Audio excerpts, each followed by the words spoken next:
सीतापुर गांव में सुमन नाम की एक विधवा अपनी बेटी मीना और बेटा बिलुआ के साथ रहा करती थी। 2 वर्ष पहले मीना के पिताजी की हार्ट अटैक से मौत हो गई थी। मीना जवान हो चुकी थी। सुमन उसके लिए योग्य वर ढूंढ रही थी। एक दिन जाड़े की धूप में सुमन मीना के साथ अपने घर के पास बैठी थी। तभी डाकिया बाबू धर्मू काका साइकिल की घंटी की आवाज बजाते हैं। अरे डाकिया बाबू, कभी हम गरीब के घर भी ठहर कर चाय पी लिया करो। तेजी से भागे जा रहे हो। तुम तो जानते ही हो, जो मेरा है बस इसी गांव में है, कहीं कोई नहीं जो चिट्ठी भेजा करे। अरे ऐसी बात नहीं है दादी, ठंड के दिन में दिन जल्दी ढल जाते हैं। सोचता हूँ कि शाम से पहले काम कर आराम से घर जाकर कंबल ओढ़ के सो जाऊं। ओ डाकिया बाबू, खटिया पर बैठो। मीना काका के लिए चाय तो लाओ, ठंड काफी है। मीना के जाने के बाद मीना काफी बड़ी हो गई है, अब तो ये भी शादी लायक हो गई है। हाँ डाक बाबू, मीना के पिताजी की इच्छा थी कि पढ़ा लिखा कोई सुयोग्य वर देखकर इसकी शादी कर दी जाए, लेकिन उनकी इच्छा तो अधूरी ही रह गई। सब ऊपर वाले की लीला है दादी, उनकी इच्छा के विरुद्ध कुछ नहीं होता। डाकिया बाबू, तुम तो जगह जगह घूमते हो, इसके लिए कोई अच्छा सा रिश्ता बताओ। तुम्हें तो पता ही है इसका भाई बिलुआ बेईमान है। इससे पहले कि वो खेत घर बेच दे, मैं इसकी शादी कर देना चाहती हूँ। कासगंज गांव के विजय का बेटा प्रकाश बहुत ही अच्छा और होनहार है दादी, गांव में ही टीचर है। वो मीना के लिए अच्छा रहेगा। आप कहो तो मैं बात चलाऊं? नेकी और पूछ पूछ भाई, जितनी जल्दी हो उससे बात चलाओ, फागुन में इसकी शादी कर देंगे। ठीक है दादी, अब मैं चलता हूँ, जल्दी ही अच्छे समाचार के साथ मिलूंगा। अरे रुको काका, चाय तो पीते जाओ। ये लो गरम गरम अदरक वाली चाय। अरे वाह, बिटिया के हाथ में तो जादू है। अच्छा है तुमने इसमें अदरक डाल दिया, मेरे गले में कुछ दिन से बहुत खराश हो रही थी, सब दूर हो जाएगा। धर्मू काका कासगंज जाकर प्रकाश के पिताजी से बात करते हैं। सब कुछ बात पक्की हो जाती है। फागुन में शादी तय हो जाती है। अभी नवंबर माह में बहुत ठंड पड़ रही थी। इधर बिलुआ अपने दोस्तों के साथ अलाव ताप रहा था। उधर प्रकाश चोरी छिपे मीना को देखने के लिए उसके घर के पास पहुंचता है। क्या भाई साहब, इस गांव में नए लगते हो, किसी को खोज रहे हो क्या? मकान को बहुत देर से ताड़ रहे हो? नहीं भैया, बगल के गांव जा रहा हूँ तो ये मकान का डिजाइन देख रहा था। मुझे भी घर बनवाना है, ऐसे ही मैं भी बनवाऊंगा, इसलिए देख रहा था। अच्छा, तुम मकान देख रहे हो चुपके चुपके? यार तुम तो बड़े काम के आदमी हो। आओ आलव ताप लो। नहीं भैया, ज्यादा देर हो जाएगी पहुंचने में, मैं चलता हूँ। अरे आओ यार, कुछ देर ठहरा करो, गरम हो लो, फिर चले जाना। चलो अब 1000 रुपए निकालो तो। क्या? रुपए किस लिए? वो मकान का डिजाइन देखने के लिए। मैंने ये मकान का डिजाइन 1000 रुपए दे के बनवाया था। वैसे तो लेता 2000 हूँ, लेकिन तुम बोले कि बगल के गांव से हो, इसलिए 1000 रुपए डिस्काउंट। अब लाओ 1000 रुपए दो। प्रकाश समझ गया कि वो मीना का भाई है। उसने तुरंत रुपए दे दिए। शाबाश, आदमी तो आप ठीक लगते हो। वैसे पेंट करवाएंगे तब मकान देखना। फागुन में मेरी बहन की शादी है, अगले महीने मैं इसका पेंट करवाऊंगा। साला बहुत दिन बाद 1000 रुपया मिला हाथ में। मैं आज सुबह वैसे भी 8000 रुपए हार चुका था। भैया चलो अंदर, माँ खाना खाने के लिए इंतजार कर रही है। प्रकाश मीना को देखता है और देखता ही रह जाता है। तभी अचानक बिलुआ की आवाज से उसका ध्यान भटकता है। ठीक है भाई साहब, चलता हूँ, ऐसे ही आते रहना, और भी मकान का डिजाइन दिखा दूंगा, बस पैसे ढीले करते रहना। यही है जिसकी शादी फागुन में होने वाली है। प्रकाश का ध्यान मीना की ओर से हटता है और वो मुस्कुराकर अपने गांव चल देता है। प्रकाश सोचता है कि चलो 1000 रुपए देकर मैंने अपनी होने वाली पत्नी को तो देख लिया। फागुन में प्रकाश बारात लेकर मीना के घर पहुंचता है। पता नहीं जीजू, लेकिन तुमको तो कहीं देखा तो है, पर पता नहीं कहाँ देखा है। अगर आप 1000 रुपए देंगे तो मैं तुरंत बताता हूँ, वरना सोचते रहिए पेट में दर्द हो जाएगा। क्या सोच रहे हो साले साहब, ये ऑफर अभी तक ही है। मान गए जीजू, तुम भी बड़े कमीने हो। ये लो 1000 और जल्दी बताओ। हम 2 महीने पहले यहीं पर ही मिले थे, जब तुमने मुझसे अपने घर के डिजाइन को देखने का 1000 रुपया ले लिया था। ओहो, तो ये बात है जीजू, तुम मकान देखने नहीं, मीना को देखने आए थे। अगर ये बात पहले पता होती तो तुमसे 5000 ले लेता। चलो, माँ ने तुम्हें गिफ्ट में 2 लाख रुपए दिए हैं ना, उसमें से साले का 10% कमीशन 20,000 रुपए जल्दी से देकर आगे का कर्म स्टार्ट करो। बलुआ, तुम्हें शर्म नहीं आती मेहमान से पैसा मांगते हुए? शर्म कैसी जीजू, अब हमारे फैमिली मेंबर बन गए। अब हमारी इज्जत इनकी इज्जत बन चुकी है।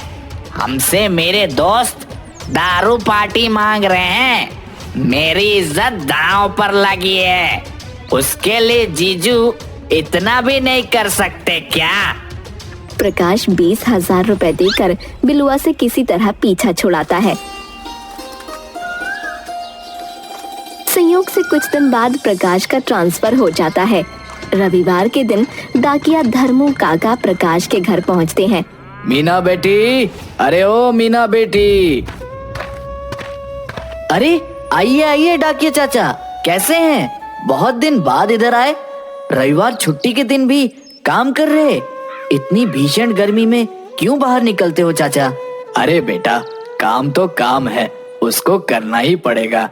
कल थोड़ी तबीयत अच्छी नहीं लग रही थी, इसलिए कल वाली छुट्टी आज बांट रहा हूँ। कर्तव्य निभाना तो कोई आपसे सीखे चाचा, पर एक शिकायत है चाचा आपसे। पहले आप आते थे तो दूर से ही प्रकाश प्रकाश चिल्लाते थे, और अब शादी के बाद मीना मीना पुकारते हैं।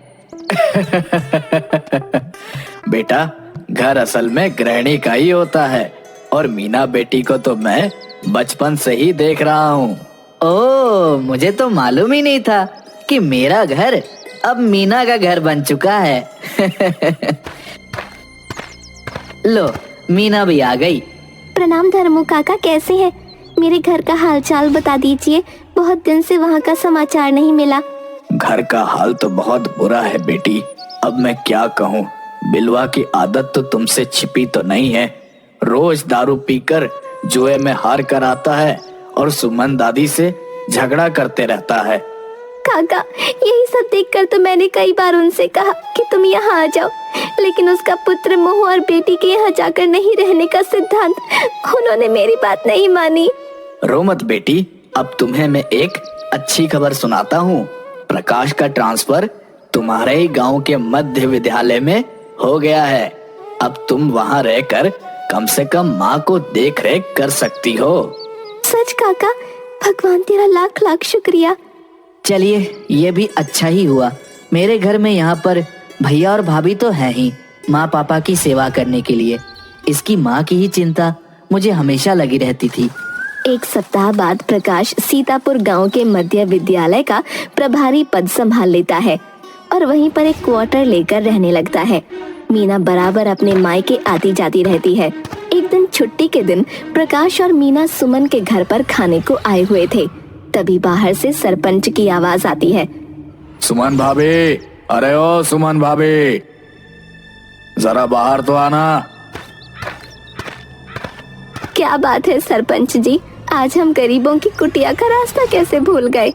अरे भूलना, याद आना, नया पुराना, ये सब तो होता रहता है। अब देखो, कल तक तुम्हारे दोनों बच्चे छोटे थे, लेकिन आज दोनों बड़े हो गए हैं। हाँ भैया, वो तो है, मीना भी आई हुई है। हाँ, मालूम हुआ कि मेहमान का ट्रांसफर हमारे गांव के मध्य विद्यालय में हुआ है। चलो अब आपके लिए तो अच्छा ही हुआ, नहीं तो ये घर छोड़कर कहाँ जाती।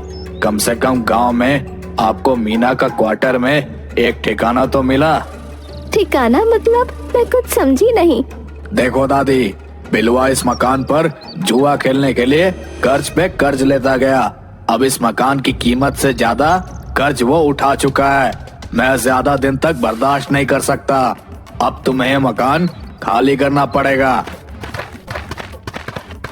ऐसे कैसे खाली करना पड़ेगा सरपंच जी? आप तो जानते ही हैं कि बोलने से नहीं कागज से सब चीजें होती हैं। पहली बात तो ये है कि यह मकान माँ के नाम पर है, यानी सुमन देवी के नाम पर है। जब तक ये सिग्नेचर नहीं कर देती आप कैसे इस पर दावा कर सकते हैं? दूसरी बात तो ये है कि बिलवा ने जितने भी पैसे लिए हैं उसके अपने कागज पर या स्टैम्प पेपर पर लिखवाए हैं। अगर वो है तो आप कोर्ट में पेश कीजिए। देखिए मास्टर साहब, आप यहाँ के मेहमान हैं। आप इस गांव के मामले में दखल मत दीजिए, ये आपकी सेहत के लिए ठीक नहीं होगा। प्रकाश स्कूल से लौट रहा था, तभी चतुर सिंह के गुंडों ने उसे धमकाया। तुम्हें कागज दिखाने का बड़ा शौक है? ये सीतापुर है, यहाँ अगर ठीक से रहना है तो यहाँ के राजनीति से दूर रहो। गुंडों के जाने के बाद प्रकाश पुलिस स्टेशन पहुंचता है। इंस्पेक्टर साहब, मुझे रिपोर्ट लिखवानी है। चतुर सिंह के गुंडों ने मुझे धमकाया है।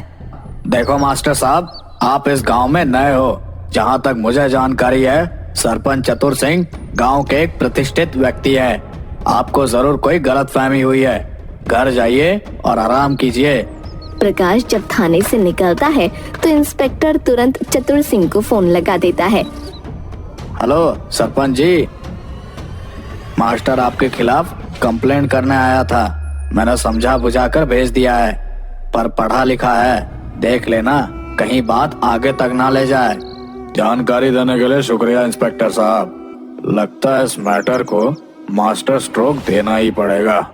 चतुर सिंह गुंडों को बुला लेता है।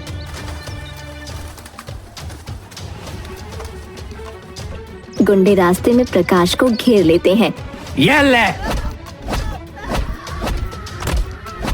अब कागज दिखाते रहना कि कितने डंडे आगे पड़े हैं और कितने पीछे पड़े हैं। मास्टर वहीं बेहोश हो जाता है।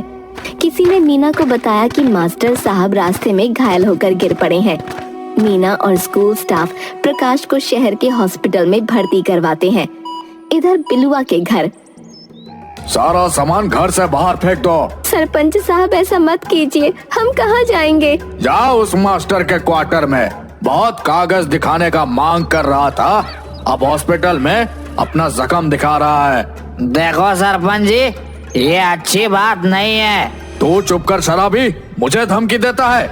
एक पैसे अभी तक लौटाया नहीं, मारो उस साले को। गुंडे बिलुआ को 4 लाठी मारकर वहीं घायल कर देते हैं। सुमन जैसे तैसे अपने बेटे को लेकर और सामान को एक ठेले पर लाद प्रकाश के क्वार्टर में शिफ्ट कर जाती है। इधर अस्पताल में प्रकाश के बेड के ठीक बगल में वीआईपी वाले वार्ड में कई नेता घायल होकर पहुंचते हैं। उससे कुछ स्टेटमेंट लेने के लिए शहर के एसपी धाकड़ सिंह आए हुए होते हैं। धाकड़ सिंह नेता का स्टेटमेंट लेकर निकल ही रहे होते हैं कि तभी उसकी नजर प्रकाश पर पड़ती है। अरे प्रकाश, तू यहाँ कैसे?